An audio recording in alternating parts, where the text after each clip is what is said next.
And Crowley believed very firmly, and this is one of the things that he never really changed, was that our only real hope as a species to make real progress is to get into touch with and learn how to communicate with these entities in a very concrete way that we can measure. And this book provides us a way to do that. It is, in a sense, a talisman in and of itself of Crowley's own attainments, because, of course, Aiwass, he identified as his holy guardian angel, so the fact that the HGA operation produced this book is significant as well. So, if the Thelema is not a religion, or if it is a religion, what is it fundamentally? Is an important question. I see there's points in Crowley's writings where he says that the only solution to the political problem is to create sort of a code of conduct. He makes reference to Bushido in Japan, or to the chivalric system that was in the Middle Ages, and this he kind of sees as an answer to that. To create responsible leaders, to create people who are literally aristocrats. From the Greek, aristocracy means to be fit for power. And to be fit for power, one has to have this kind of information. They have to be informed in these ways. They have to be disciplined in their bodies, disciplined in their minds, testing themselves, willing to question themselves, not dogmatic, willing to be able to change their ideas, think about ideas, and take in new information. Because if you put someone in a position of power and they can't do that, then it falls apart very quickly. And Crowley had a number of systems that he was hoping would kind of produce this, what would literally be a social class of people who, not necessarily that they were born into it, he didn't want it to be a heraldry system. He wanted it to be people who were properly educated in how to have power and authority, how to be the boss. And really, Thelema teaches you a lot about doing that if you engage it deeply enough. And this is one thing that people get upset about and try to ignore. So some of Crowley's first books in many editions of the Book of the Law are Democracy Daughters. That's how he starts off. And Crowley was very anti-democracy. He didn't see it as a good political system. He saw it producing banality and very trivial people. He saw people who can, seize the newspapers and look good in the headlines. They're the people who are going to be in power, and whether they can look good in the headlines has absolutely nothing to do with whether they're intelligent or able to make decisions, and it's not really a good measure of leadership. And this is one that causes a lot of people trouble, because we do not live in a culture where it's acceptable to criticize democracy. And that's unfortunate, but that's kind of what we're dealing with here. So a lot of people become invested in Thelema, and they see all this stuff, and then they just sort of pass it off as, oh, it's Crowley's old world mindset. And no, it's fundamental to the system. You can't really escape that. So that's two things that, well, this is sort of an idea of what this book demands of us in terms of the magical practice, seeking out higher intelligences, seeking to test ourselves and inform ourselves, and also what it is aimed at producing, which is a class of higher people, elevated human beings. So in a sense, this book isn't just a scripture or a text, it's also a form of technology, or at least it gives us access to a form of technology to reveal kind of like where we're going and what direction this is heading in. And as Minister of the Aeon, what Aiwass is saying is kind of intended to illustrate the course of events. It's easier to roll a ball downhill than it is uphill. If your magic and your ideas are in line with the current of the Aeon, with Aiwass's kind of ideas here and what he's putting out there, then your ball will roll faster, it'll roll more easily. You're going along with causality, with the way of things. And that's the final end point. And that's the kind of thing that gives your magic actual power, and gives your life actual power, actually.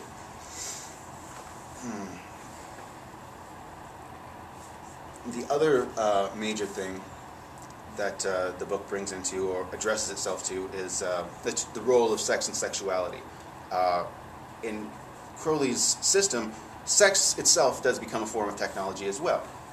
It's a way of producing magical energy. It's a way of focusing our talismans. It's a way of really illustrating these points and accomplishing these things that he thought was ultimately more powerful than a lot of the ceremonial stuff that kind of came before it, and just in the function of the orgasm. And I've spoken about before, but I will touch on again briefly. This makes a certain amount of sense.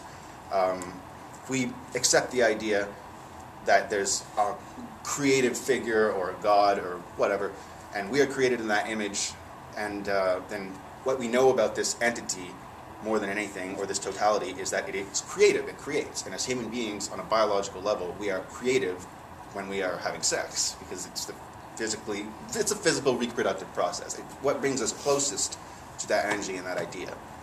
And Crowley in particular goes on about this at great length, and it's very easy, I think, to lose yourself in the idea that we live in a sexually free culture. You know, images of sex and sexuality are all over the place.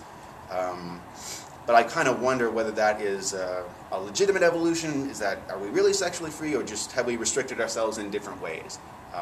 And does the sign of the way people dress now and the way people can act and carry on in public without the same kind of scrutiny, or sex scandals, for example, they don't mean now what they did in Crowley's time. I mean, it was a big deal.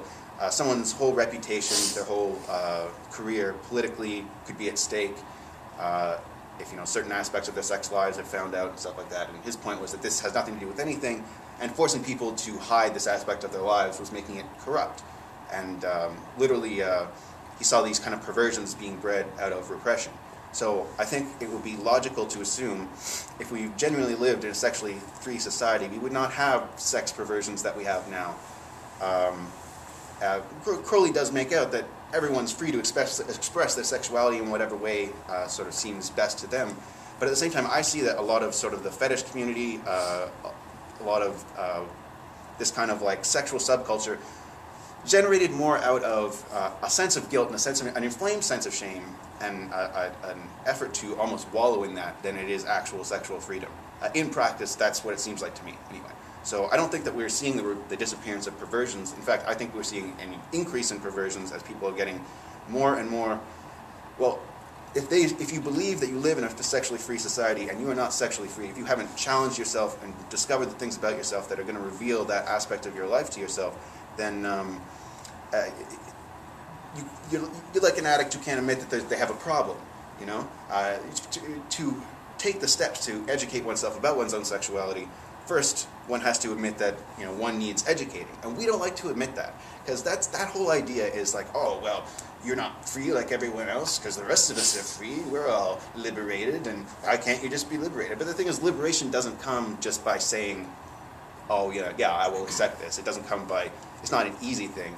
It's a constant process. It takes constant work, and one has to constantly be challenging themselves on that front to achieve that kind of freedom.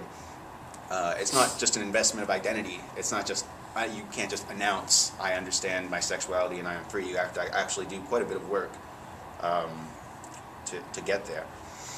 And this is, from Crowley's point of view, the ultimate technology, basically, is the sexual act. And he goes on at great length about this in his commentaries. Okay, the other significant factor that we're going to look at as I go down my list here is the role of death in Thelema. Every one of these systems has to engage the question of death and that idea. If the fundamental question of religion is the idea of suffering, then death is the end point where we're left with, okay, well, what now? What happens? What was our life for? A lot of these religious ideas come from try to answer the question of suffering by saying, okay, well, in life we suffer, but upon death we have peace and we have happiness and we have all these great, nice things. And it essentially says, okay, well, life may be crappy now, but it'll be okay later. You just have to tough it out and go through it, and then everyone's happy. And that's a way of kind of dodging the question. I think fairly obvious. It's fairly obvious that that's what that is. Thelema's answer to this question. There's one point which Iwas says, thou shalt long to death, but death is forbidden unto thee. You have to live free and die fighting, as Crowley says, tough it out to the end. And the purpose of that isn't really, I think, and this is the way I see Crowley's idea, Iwas's ideas about death and reincarnation as they link to what we were talking about before with the Book of Revelations and whatnot. Every life sort of creates an image. When we create a talisman, in a sense, every life is a talisman. It's not really complete until it gets to the end. And it should be an expression of that person's individual will. That's the whole point of finding the true will, to be on the right path, to create that talisman in a correct image of one's own divine spark, and to leave that impression on whatever you want to call it, the Akashic records, or on history, or on the astral, such as it is. And I think that if you take these talismans as a series of hieroglyphs, essentially